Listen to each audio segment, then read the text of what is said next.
Angela London के जाने माने इलाके केंसिंगटन में रहती थी। उसका स्कूल घर से दूर नहीं था। उसका कोई सगा भाई बहन भी नहीं था। उसे जेम्स और कीरा नाम के दोस्तों के साथ समय बिताना पसंद था। वे सब आपस में मिलकर कई काल्पनिक खेल खेला करते थे। उन्हें ऐसी कहानियों का पात्र बनने में मजा आता था जिनमें दूर दराज की दुनिया का जिक्र हो। एंजेला को हर उस कहानी से प्यार था जिसमें उसे ताजमहल, आईफिल टॉवर या कोलोजियम की यात्रा पर जाना हो। उसे बिल्कुल अंदाजा नहीं था कि जल्दी ही यात्राओं की उसकी ये कहानियां सच साबित होने वाली हैं। एंजेला की मां एलेक्सेंड्रा एक डॉक्यूमेंट्री फिल्म निर्माता थीं। उन्हें लंदन की ब्रिटिश अकादमी से असम की नृत्य परंपरा पर एक डॉक्यूमेंट्री बनाने के लिए वित्तीय मदद दी गई थी। पेचीदा बात यह थी कि उनके पास इस काम को पूरा करने के लिए सिर्फ 1 महीने का वक्त था। उन्होंने एंजेला के स्कूल से उसकी बसंत की छुट्टियों को 1 हफ्ते और बढ़ाने की अनुमति ले ली, जिससे एंजेला और उसके पिता ब्रायन भी उनके साथ जा सके। एंजेला बहुत जल्दबाजी में बनाई गई इस यात्रा की योजना से हैरान थी, पर उसकी मां से ये काम पूरा कर सके, इसलिए वे सभी जल्दी ही तैयार हो गए। जब तक एंजेला कुछ समझ पाती, तब तक वो लंदन से नई दिल्ली होते हुए गुवाहाटी की उड़ान पर थी। यात्रा के दौरान मां ने एंजेला को असम की खूबसूरती के बारे में कुछ बातें बताईं। असम भारत के उत्तर पूर्वी क्षेत्र में है, जिसे अपने वन्य जीवन, रेशम और चाय के बागानों के लिए जाना जाता है। इसके साथ असम में नृत्य की भी एक समृद्ध परंपरा है। एलेक्सेंड्रा की डॉक्यूमेंट्री के केंद्र में असम के जनजीवन में नृत्य के महत्व को तलाशना था। वे जब यहाँ आ रहे थे तब अप्रैल का महीना चल रहा था। असम में यह नए साल का वक्त होता है।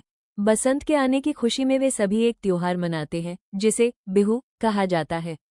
एंजेला उसी रात इसे देखने जाने वाली थी। गुवाहाटी के एक होटल में सामान्य होने के बाद वे उसी शाम पास के एक गांव मलग में गए। गांव पहुंचने पर मां ने एंजेला को बताया कि बिहू एक कृषि आधारित त्योहार है। भारत में जनसंख्या का एक बड़ा हिस्सा किसानों का है। असम में बिहू साल में 3 बार मनाया जाता है। सबसे पहले जब किसान बीज बोते हैं, फिर जब वे धान रोपते हैं और फिर तब जब खेतों में अनाज तैयार हो जाता है। एंजेला कार से उतरी। वहां आसपास उत्सव जैसा माहौल देखकर वो हतप्रभ थी। वहां एक बड़े से बरगद के पेड़ के नीचे मंच बनाया गया था। वह जगह लोगों से भरी हुई थी।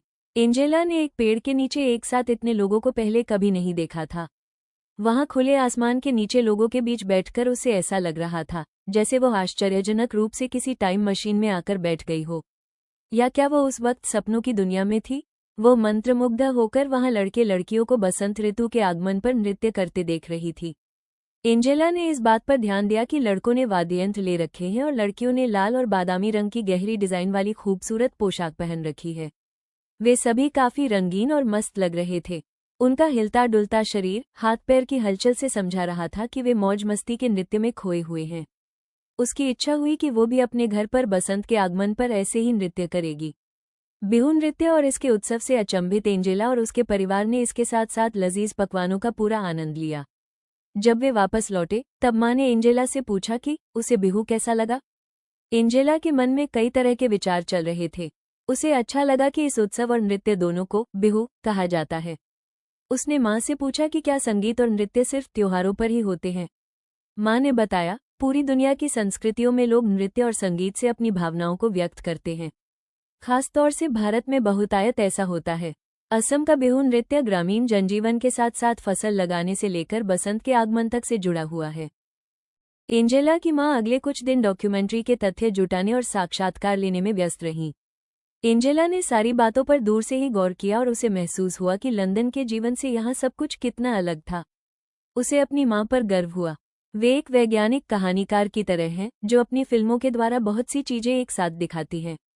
अगले दिन वे उत्तरी असम की तरफ रवाना हुए, जहां सभी सत्रों अर्थात मठों की पीठ है। वे सभी एक सत्र के पास रहने के लिए जाने वाले थे और सत्रिया नृत्य का फिल्मांकन करने वाले थे। जब वे दक्षिणापथ सत्र पहुंचे तब वहां उनकी मुलाकात रीना सेन से हुई, जो असम की एक जानी मानी लेखिका है। उन्हें 1 हफ्ते उन लोगों को रीना सेन के घर पर ही रुकना था। रीना आरटी की एक बिटिया थी, अनु, और एंजेला ने तुरंत एक दूसरे की तरफ देखा। उन दोनों की ही उम्र 10 साल थी। दोनों ने अंग्रेजी में बातचीत शुरू की। अनु ने एंजेला को कुछ असमिया शब्द भी सिखाए। एंजेला को अनु के खिलौने बहुत अच्छे लगे, जो थोड़े अलग तरह के थे। गुड़िया, लकड़ी के खिलौने और नारियल की जटा से बने घड़ा, कितने अनूठे खिलौने।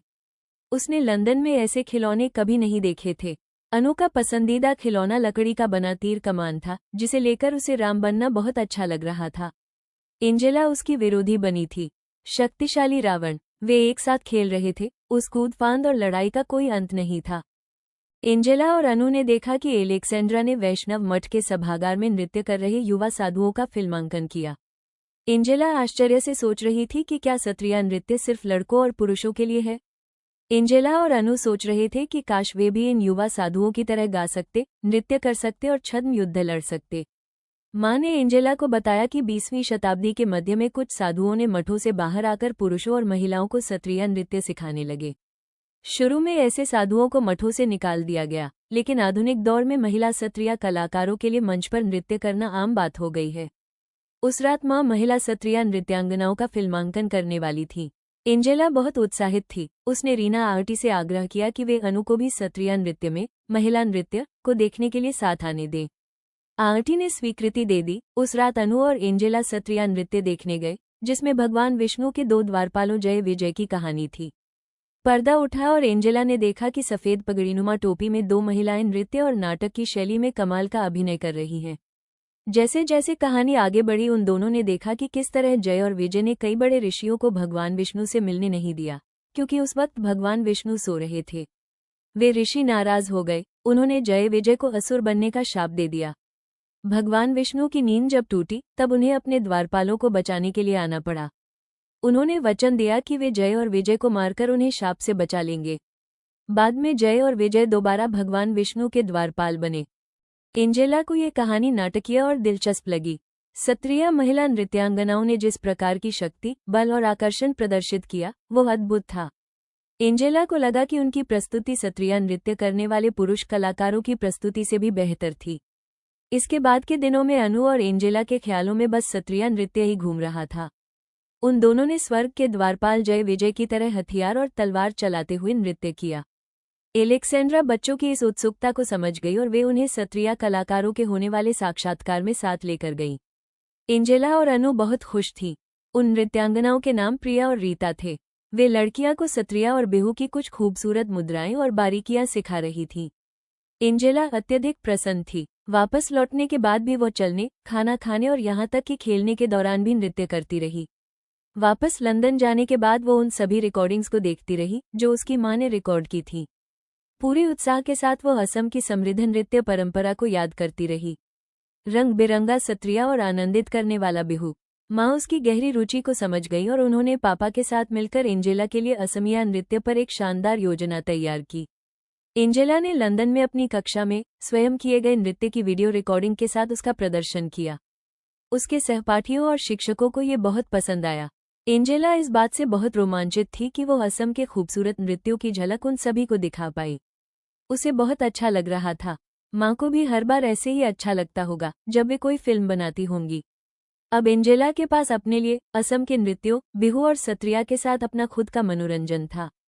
ये हिस्सा दर्शाता है कि एंजेला असम के नृत्यों से कितनी प्रभावित हुई और उसने अपनी इस रुचि को लंदन में भी कैसे आगे बढ़ाया। Thank you for watching.